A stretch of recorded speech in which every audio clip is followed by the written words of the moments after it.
Welcome to Around Town, featuring what's happening here in the greater Concord area. I'm your host, Dick Patten. It's a pleasure to welcome you back as we now come into the Thanksgiving holiday time and Christmas parades and all that. It's all coming up as we enter the holiday season. And for some of us who are diehard football fans, my Wolverines are 9-1 and heading into the weekend, so hopefully we'll hit 10-1. But anyway, I'm here today as we continue our Christmas shows with my guests, Roberta Bonocchi and Gary Webb, who are volunteers with the Friends of Forgotten Children. And welcome aboard, welcome to Around Town, and it's a pleasure to have both of you here. Thank you. And Thanks a lot, Dick. yeah, well, Friends of Forgotten Children, I mean, Cheryl Corellis is the current director, if I remember right now, right? Yes. Because I remember years ago, Eleanor Sill, when she had this, she was from Bow. She and her husband had operated out of her house right there on Hall Street as you go into Bow.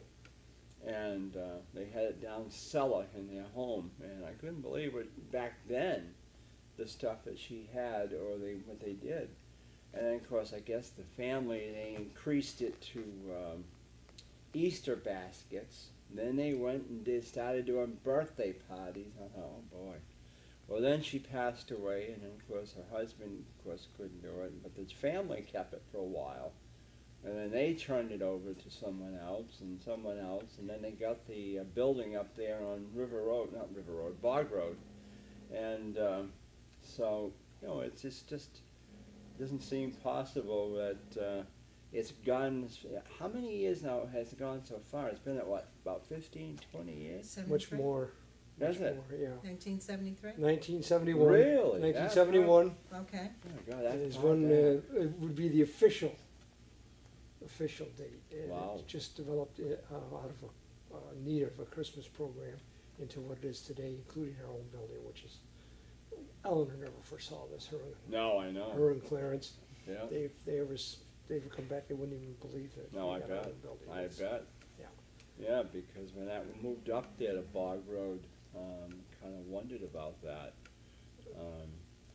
But now, I think if I remember right, it kind of downscaled it from the birthday parties and the Easter baskets, I think. And now they're just heavily focusing on Christmas and maybe Thanksgiving baskets. I don't know. It seemed like Cheryl had told me they kind of have gotten back to just the original, what they were doing. And but how many kids do you think you're going to help this year, or how many have you helped? 300. We're looking Has at it been? 300, Gary? We're looking at, anywhere 250 to 3, maybe even more, depending.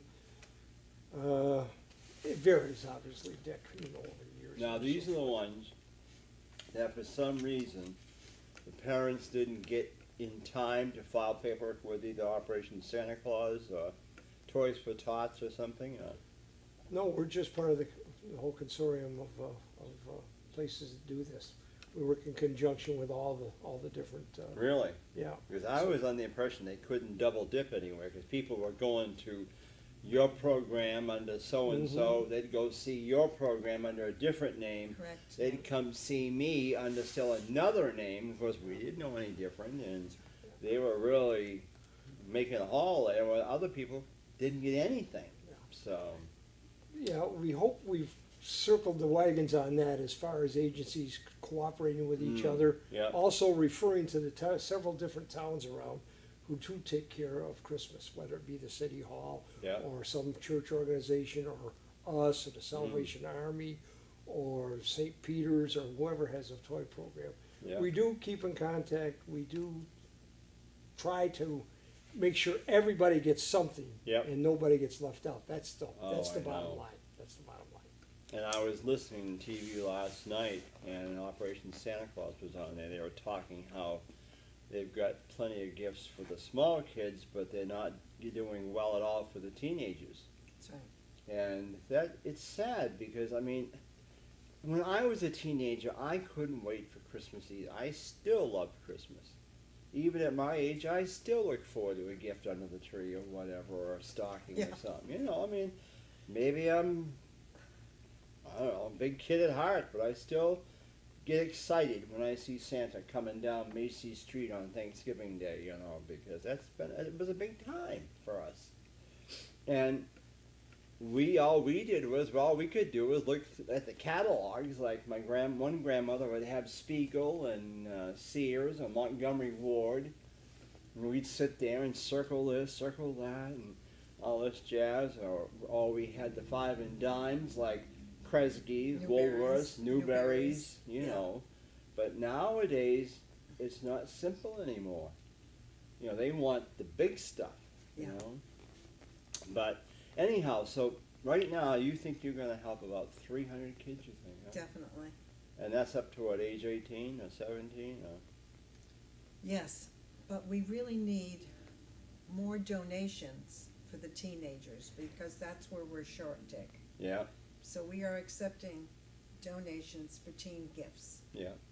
I know the last 3 years, we're both, and Cheryl's a member of the Grange like I am, and I initiated a program 3 years ago at the state Grange level called Santa Remembers Teens at Christmas. And what I did was I asked the Granges in the state to donate gift cards. And the first year, because what I do is the first year, I think I got something like $900 worth of gift cards. And I split it with half going to Friends of Forgotten Children and half going to Operation Santa Claus. The last couple of years have been a little thin because Grange had their convention up in Shelburne, so of course a lot of people don't go that far north. Okay. This year they were up in West Lebanon, and we didn't get a great attendance up there either. So, but we're still getting some donations in, so I'll be turning over some cards to Cheryl and to them as well. So Great. hopefully you'll be getting about $300 worth of cards, both three of them. So Thank you. yeah. I mean, I don't know. I mean, I know these teenagers today seem to love gift cards. They want to go shopping, or they want to go get out something to eat, or a movie ticket, or something like that. You know, they're happy. At least I think they're happy with that. I think so. Rather than get something they could probably never use. I have a grandson who just turned 16, Connor. He lives in Connecticut. And I know he's looking for more gifts from grandmother. Oh, yeah. Which puts us right in our wheelhouse, Dick. Yeah. It was Eleanor back whenever, like I said, 71, 72, just, there's always gifts for kids up to a certain age, and there's always, but teenagers, even back then, we're talking, and I come out of the late 50s, early 60s. Yeah. What do you do with teenagers at that time? Yeah. So that is where it all began. It was just getting friends of forgotten children. The forgotten children for her at that time were teenagers. Yeah. But that's back when you could you go out and pick up a couple of packs of baseball cards or a glove or something or a mitt for $1.50, and everybody was good. Today the teenagers changed, the pricing has changed, the gifts have changed. Oh yeah. Also, I foresee, or I say we at the agency foresee, probably an even bigger need in the older kids because of the heroin epidemic. It's tearing families apart, and we got to take that into consideration at these level of ages here, because if we can catch the teenagers young enough, maybe they'll have something else to take up their time other than getting in with that. So I think it's going to be a part of this whole thing this Christmas. Every year brings new challenges, and we try and get with them. But that was the crux of this whole thing to begin with. So I'm glad we're talking about this. Well, you know what's sad is that Christmas has become so commercial. It's terrible because, you know, families they try to set a limit. If they got more than 2 kids, you know, it adds up. And, you know, some kids, the teenagers, they don't like department store things. They want the fashion name, or say like, they don't, there's nothing against, I'll talk about some stores that have closed. You might go to King's or Rich's department stores or J.M. Fields. I remember J.M. Fields. Yeah, and But they don't want that stuff. They want the Gap, they want The Coach pocketbooks. yeah, yeah, oh yeah, and you know, and who can afford that stuff? You know, I mean, we were happy when my folks, all they had they could go was Newberry's or Woolworths or maybe Sears and Roebuck or something at that time. But no, they don't want that. They don't want that stuff from the old days. They want this whatever. But I wanted so much when I was an only child, and I wanted a pool table. yeah. And I got one, but Did I you? don't know if kids want pool tables any longer. If I could even afford one, but yeah, I mean and it's funny because of the Christmas parade and the letters that go to Santa. I mean, wow, you know the letters they get, you know. And but I remember working at Pittsfield PD. I was over there for 10 years. I was a police dispatcher for 30 years, and I was at Pittsfield for 10. And there were some teenagers that came in one time around Christmas. They said, "Hey guys, what'd you get for Christmas? What are you looking for Christmas?" You know, we're too old for that. I said, "What do you mean you're too old for that?" Well, our folks tell us that we're too old for that. You guys are never too old for Christmas. I mean, even people in their 80s and 90s still look for a gift. You know. Do you have one gift that you want for Christmas? Me? Not really. I mean, myself and my wife gets disgusted. But I love the Michigan Wolverines. I'm always looking for Michigan stuff. Okay. Because I go to the games once a year. I'm a diehard fan of the Wolverines. As you can see, my little Michigan Santa, That's so and adorable. my Michigan thing here, my Michigan Santa hat. You know, I've got all kinds of stuff on it. But you know, I'll look through the catalog for Michigan, and there might be a not a sweatshirt, but a T-shirt or a golf shirt or something like that or whatever. 'Cause I always go through shirts and things, but I don't know. I mean, or I like gift cards, scratch tickets, things like that. Scratch tickets. Yeah, I love that. But you know, even like for teenagers, movie tickets. They love movies. Me too. For $7, $8, you know, you get a movie ticket, and sometimes you can get one with popcorn. Yeah. There you go. They're happy. Right, they are. It's something that they can open up, you know, and they don't make, because it is embarrassing to go to school. I can remember when I was in school, after New Year's, kids would say, "What'd you get for Christmas? What'd you get?" And then someone would say to somebody who didn't get anything, "Oh, I don't believe in that. I don't, you know." And it's tough because they probably do believe in Christmas, but they just Right. didn't get anything. But I think it's great what you folks have been doing for years up there. I mean, boy, to think that you strive to find that child who didn't get anything or was not going to get anything, Yeah. and then give them something to open on Christmas Day. You know, it's just, it is. I mean, there was one program I can remember. They had names that you could take, but they wanted you to buy name stuff. They didn't want Oh, really? Walmart stuff or the other one there, Target stuff. They wanted the Macy's? Nike or the Nike. that kind, that kind of Nike. High end. Yeah, High-end. yep. They wanted the real name thing. They didn't want no just sneakers. Yes. They had to be a certain brand. Well, some people can't afford that. Yeah. So, but no. When do you start getting the names, or when do you have a deadline? When they? Why don't you Right in the talk- middle of it. Why don't Right you now. talk about the stars, because I'm a new member, so I can't explain the stars correctly, I'll do the best I can. and I'm sure you will. The stars are, we use stars, other agencies use stars. What you do, people come in and request assistance. Yeah. Our folks up there, our volunteers, take down the information as best they can, whether it be clothing sizes, type of toys, age of the children up through teenagers, and then they put them on they put these requests on stars. And we have people come in and take the stars, either as a group, as a company, as an individual, or whatever, and they go out and buy what's on that star. Then we match what they bought, the star, with the family that's gonna receive the goods. So if a family comes in with a boy and a girl, or two boys, two girls, we we try and be appropriate with age, but we rely on the parents and or their sponsors to tell us what they're looking for. Hopefully they've talked with the child about this and that and figured out what do you want from Santa, you know, and hopefully we'll have it down here. And when that information gets transposed over, send the stars out, people come back with that, and then we match it up and hand it out. It's a huge project. Oh, I'm sure. It's huge in its sense of, you know, putting all the best we can. Do we get it right all the time? Can we get everything? No, nobody could, right to the T.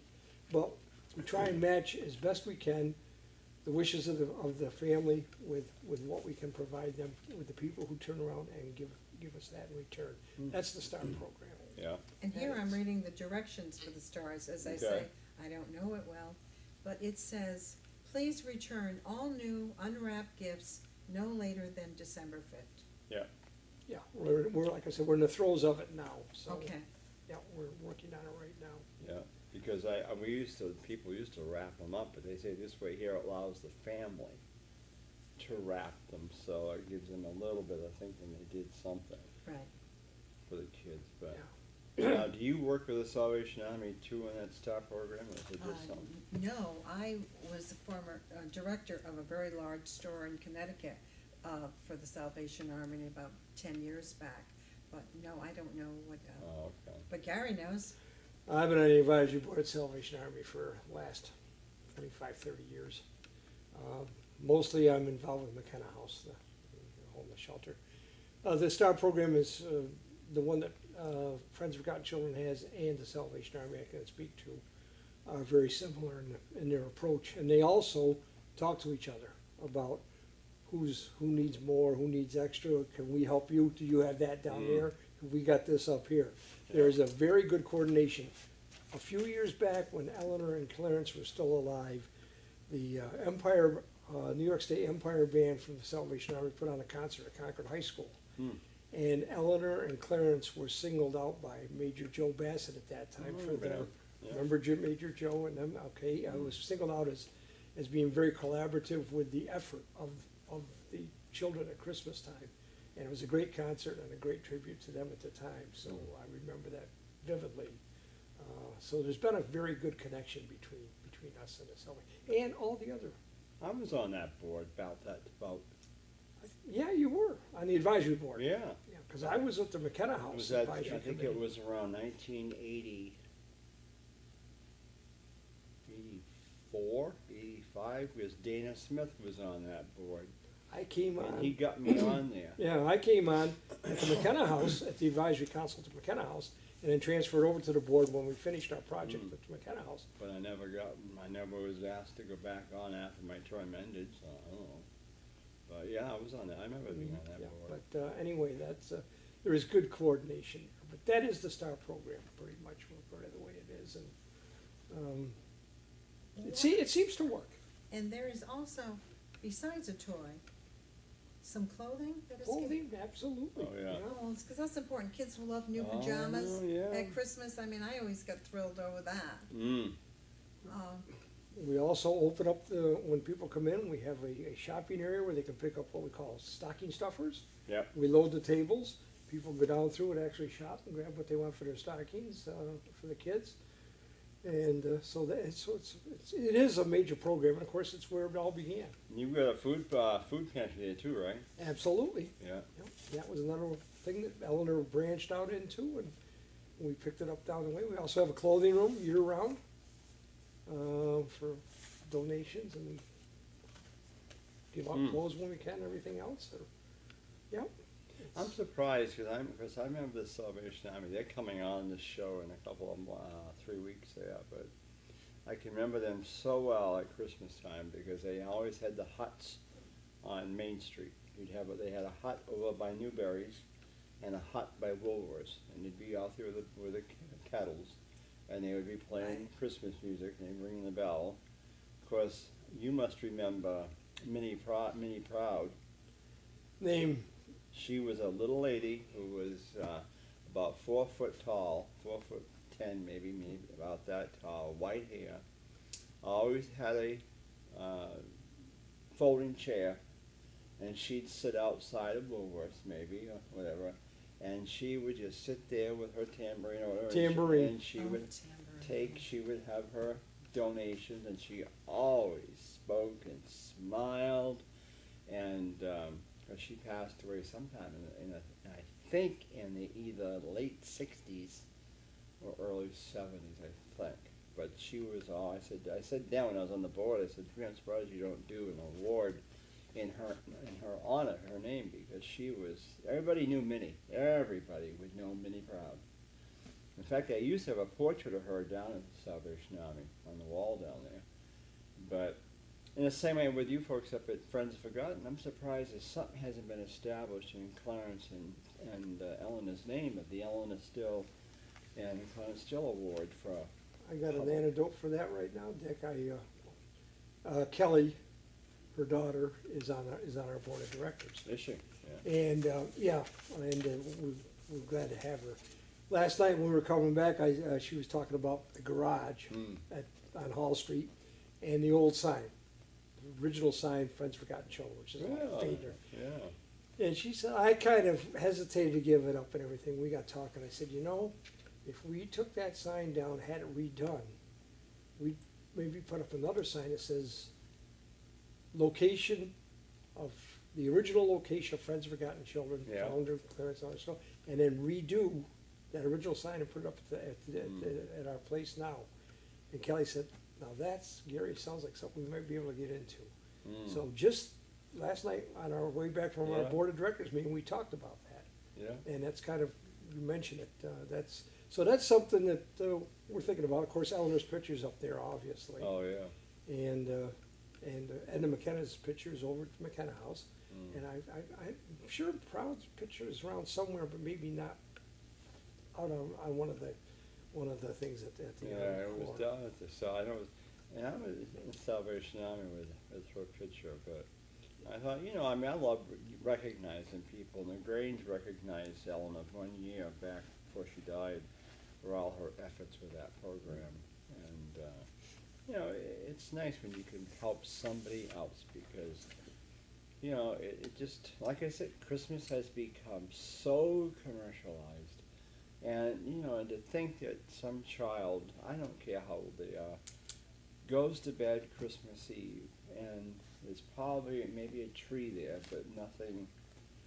I mean, some parents still have it that Santa brings the gifts, but yet Christmas morning, no stocking, no nothing. What does that kid think? And even a teenager, I mean, boy, for us, I know the stockings were simple when I was a kid. We didn't get into all this. We had an apple. I had an apple and a toe because I didn't like oranges. And then, that was me. I always asked Santa for an apple, Macintosh apple, and I got one. And then you'd have some candy, some gum maybe, some pencils, or some crayons, or whatever. A car, and mine would be a small car or something, a little toy. And then on top you'd have either a coloring book or you'd have, depending how old you were, there'd be something. A couple of candy canes? Yes, and you'd have, like I used to have maybe a couple of 45 records, tied to my stocking. Oh. But my mother always told me, she had this story, and I've said this story so many times, but when she lived through the Depression, and she wasn't that old, but she can remember going to bed, her and her sister, one night, and they had nothing for Christmas. My grandfather was out of work. My grandmother didn't work either, but they sold eggs and things. But they had a tree, but they knew they didn't have much for Christmas. But somebody came to their house with gifts and food, and she said it was the best Christmas they ever had.